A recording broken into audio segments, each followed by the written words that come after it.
Dans une autre vidéo, j'ai expliqué la façon de transférer un fond de carte IGN style Top 25 vers un GPS Garmin. J'ai cependant remarqué que si la zone à transférer est trop importante, le GPS refuse d'en prendre compte. Il est alors nécessaire de faire ce transfert en plusieurs fois, c'est-à-dire de découper la carte en deux ou plusieurs morceaux. Et je vais vous expliquer la méthode.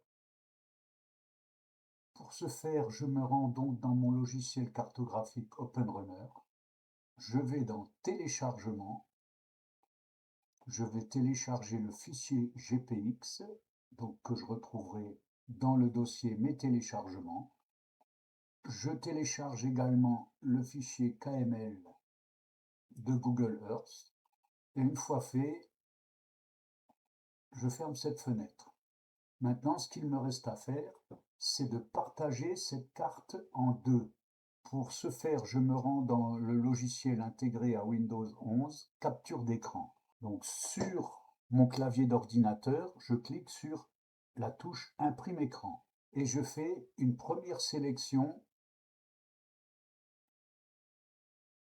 de la carte.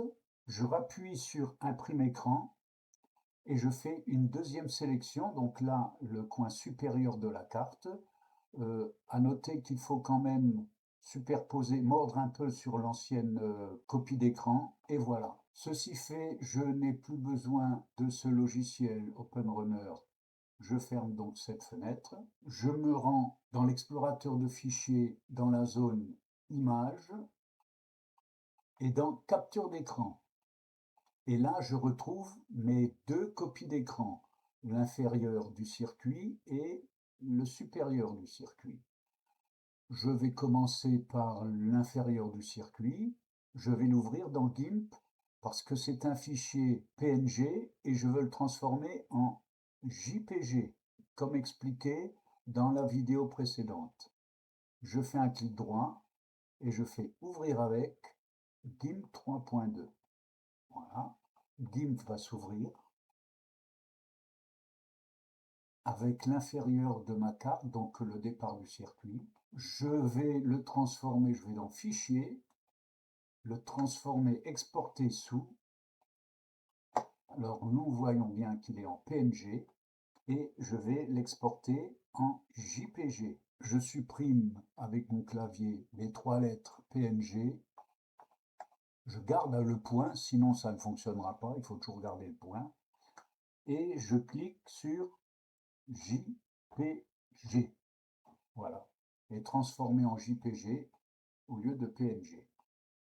Donc je vais toujours l'avoir dans Screenshot, je fais exporter.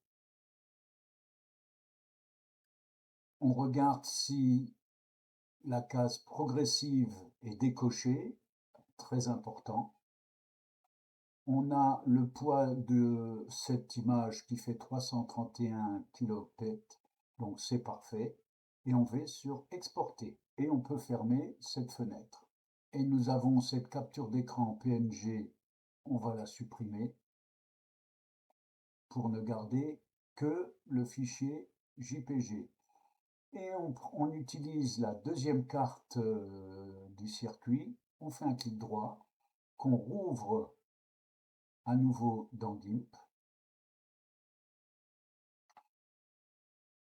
Et pareillement, on va dans Fichier, Exporter sous, on supprime PNG et on remplace par JPG. On exporte et on vérifie bien donc 201 kiloctets, donc c'est bien. Et on regarde bien si la case progressive est bien désélectionnée. Et j'exporte. Ceci fait, on n'a plus besoin du logiciel GIMP. La capture d'écran PNG, je la supprime pour pas qu'il y ait de confusion. Ces deux cartes-là, je vais les mettre sur le bureau. Couper, coller. Je vais dans téléchargement et le dossier GPX de cette carte, je vais l'emmener aussi sur le bureau. Ce sera plus facile après pour l'intégrer dans le GPS. Je fais un clic droit, je fais couper, je ferme et je fais coller. Voilà.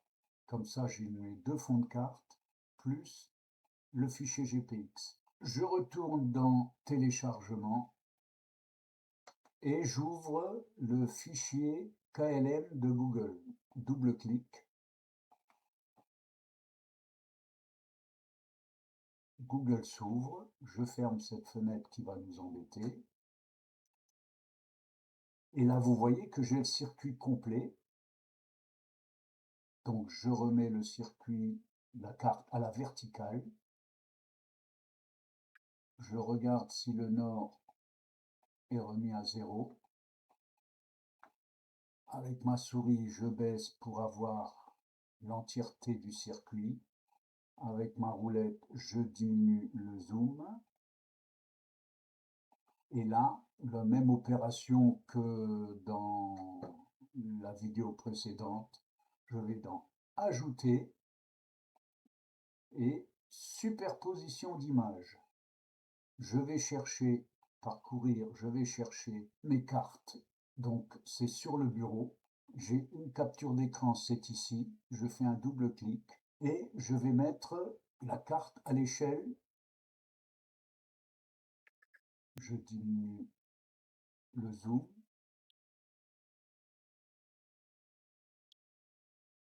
Alors toujours pareil, le plus précisément possible. Je peux rezoomer pour être encore plus précis. Il faut vraiment que les cartes puissent se chevaucher et n'en faire qu'une. Voilà, on va considérer qu'on est bon. À ce moment-là, je clique sur OK. Je vais dans Fichier, Enregistrer, enregistrer le lieu sous. Et là, on va l'appeler par exemple carte 1, C1. C1. Et on l'enregistre sur le bureau. On ferme Google Earth. On reclique sur Google Earth pour ouvrir la deuxième carte. Donc on refait la même manipulation. On remet à la verticale, la carte à la verticale. Le nord, on clique dessus pour remettre à 0. On descend pour avoir notre fond de carte. On dézoome un petit peu. On va dans Ajouter, en haut à gauche, Superposition d'images. Parcourir. Bureau. Et là, on va prendre notre deuxième fond de carte qui est ici. Capture. Double clic. Et notre fond de carte est intégré sur Google que l'on va remettre, pareil, à l'échelle.